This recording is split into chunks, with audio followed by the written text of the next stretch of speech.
The end of the Vietnam War marked a major turning point in American history.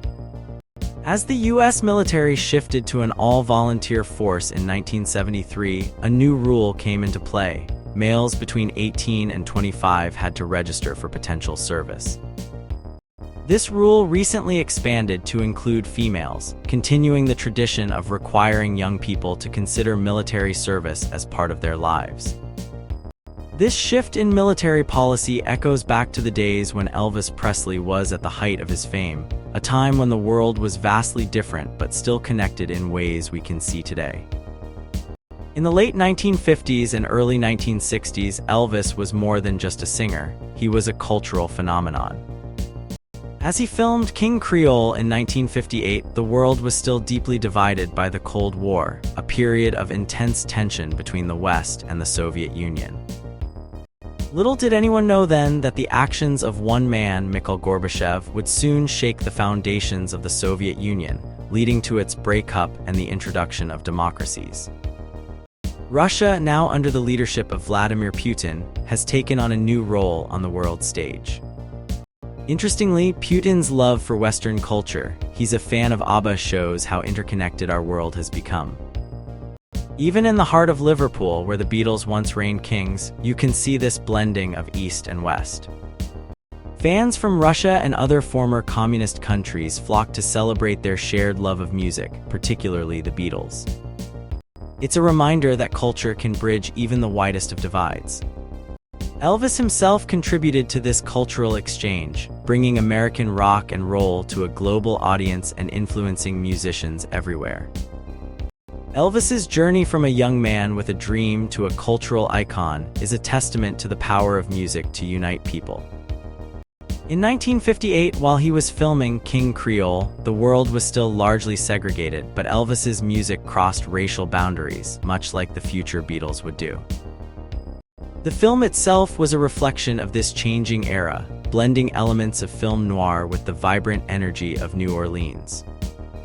Elvis's performance in the film was praised, showcasing his ability to convey deep emotions through music and acting.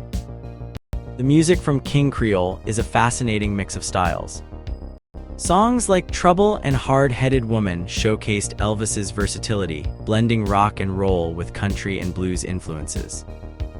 These songs, though not always well received by critics at the time, have since been recognized for their innovative sound.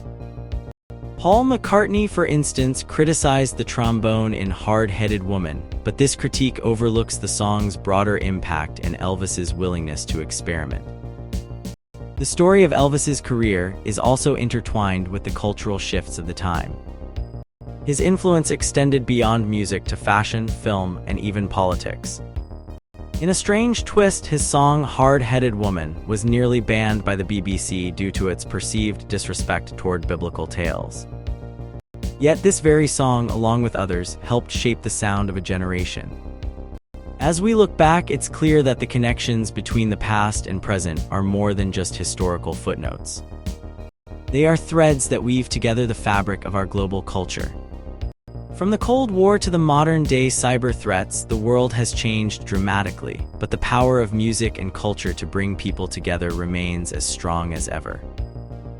Elvis Presley, with his ability to bridge divides and inspire, remains a symbol of this enduring connection. Elvis Presley, known as the King of Rock and Roll, was about to leave his mark on the music world in another way by joining the U.S. Army. This decision would change not just his life, but also the course of music history. In 1958, just before his 23rd birthday, Elvis reported to the Memphis Draft Board. With him were his mom and dad, his girlfriend, and his manager, Colonel Parker. Fans and reporters crowded around, eager to catch a glimpse of the rock and roll sensation. Elvis wasn't just any recruit. He brought along his whole support team, making it clear this was no ordinary soldier. The Army assigned him to basic training at the Kennedy Veterans Hospital in Memphis. From there, he would head to Fort Chaffee in Arkansas for further training. The journey was long, taking 6 hours, but Elvis was eager to get started. The first day of basic training was no easy task.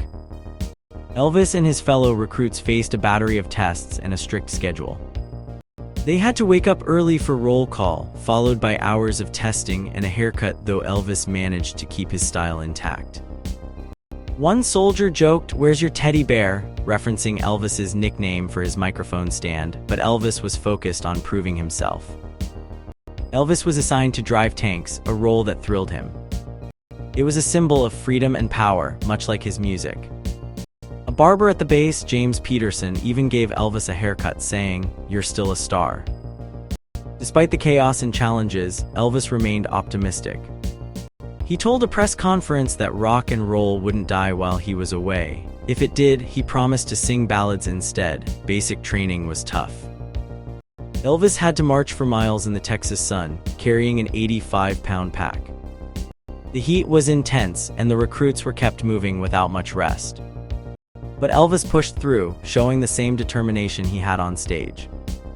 Even when faced with a poisonous snake in his tent, Elvis remained calm, thanks to his accustomed lifestyle with Colonel Parker managing his every move. While training, Elvis made friends like Rex Mansfield, who joined the Army on the same day. On days off, they explored the base, even visiting an air hostess training center where they picked out girls they liked, a break from the strict routine. Elvis's friendship with Rex deepened, providing him with a support system amidst the chaos of Army life. Music was Elvis's lifeline during his time in the Army. Even in the midst of basic training, he found ways to stay connected to his craft. He would often sneak moments to practice or discuss music with friends. His talent and charisma were hard to ignore, and even his fellow soldiers couldn't help but be drawn to his energy. One memorable incident happened when Elvis and his friends visited an air hostess training center. It was a rare moment of normalcy, and Elvis used it to his advantage. He spotted some attractive women and, true to his nature, tried to impress them. It was a small break from the rigors of training, but it showed how Elvis always managed to find joy and creativity even in the most unexpected places. As Elvis trained, he was aware of the impact his absence would have on his music career. He knew people back home were curious about his life in the Army. In a press conference, he reassured fans, "I don't think rock and roll will die out before I get back. If it does, I'll sing ballads." This statement showed his dedication to his music and his confidence that he would return to the spotlight. Despite the challenges, Elvis thrived in basic training. He excelled in marksmanship and even enjoyed the physical challenges, like the long marches with heavy packs. His spirit and resilience were evident, much like the energy he brought to his performances. Though the Army was a far cry from the glitz and glamour of show business, Elvis made the most of it, knowing that his time would be limited. As Elvis's time in the Army drew near its end, he knew it was time to say goodbye to his fellow soldiers and prepare for his return to the music world. One day, while on leave, he and his friends Rex Mansfield and Lamar Fike ventured out to an air hostess training center. It was a moment of freedom amidst the strict Army life. They had a bit of fun picking out girls they liked, a small taste of the life they left behind. Back at the base, Elvis's final days were filled with a mix of emotions. He knew he was leaving behind friends and the unique camaraderie of Army life. But he was also excited to return to his music and the spotlight. As he packed his belongings and said farewell, Elvis's mind was already on the future. He was ready to dazzle audiences once again, bringing his unique blend of rock and roll and country to a world that had missed him. Elvis's return to music would be met with great anticipation. People were curious about how his Army experience had changed him. Would he bring a new edge to his performances? Only time would tell, but one thing was certain: Elvis Presley was coming back, and the world would be ready to welcome him back with open arms. Elvis Presley, after finishing his basic training, had 2 weeks off before getting his next assignment. Elvis didn't want to rush into concerts, as Colonel Parker suggested. Instead, he wanted some downtime, but agreed to do a couple of recording sessions with friends. During his Army days, Elvis made music at RCA in Nashville. He wore his Army uniform, showing his pride.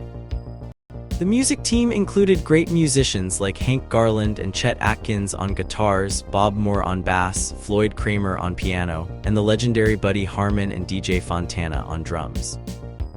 They also had the Jordanaires to provide backing vocals. Hank Garland was known for his amazing guitar skills, having played on famous songs like Red Foley's Sugarfoot Rag. 5 songs were recorded during these sessions. 3 were new songs: I Need Your Love Tonight, I Got Stung, and A Big Hunk O' Love. The other 2 were Ain't That Loving You Baby, written quickly by Clyde Otis and Ivory Joe Hunter, and a cover of Hank Snow's song Now and Then There's a Fool Such as I. Ray Walker from the Jordanaires noted that Elvis was versatile and could adapt to any song, even if he didn't love every part of it. These recordings became big hits, with all 5 tracks reaching the charts. However, Elvis' new music took a backseat as the film King Creole was getting a lot of attention. The movie was very successful in the US, but in Mexico, there was a backlash against Elvis due to a rumor about him making offensive comments about Mexican people. This led to protests and record burnings, though it's not clear if Elvis actually said those things. Despite the controversy, Elvis was named 3rd in a survey about who people admired most, right after Winston Churchill and his own mother. This survey showed how much Elvis meant to people, even if some of the admiration was complicated. Elvis bought Graceland in 1957, but his mother Gladys and his grandmother Minnie Mee moved in with him there. They lived close to Fort Hood, where Elvis was stationed. One day, Gladys became very ill and needed hospital care. Elvis threatened to leave the army to be with her, and the army allowed it.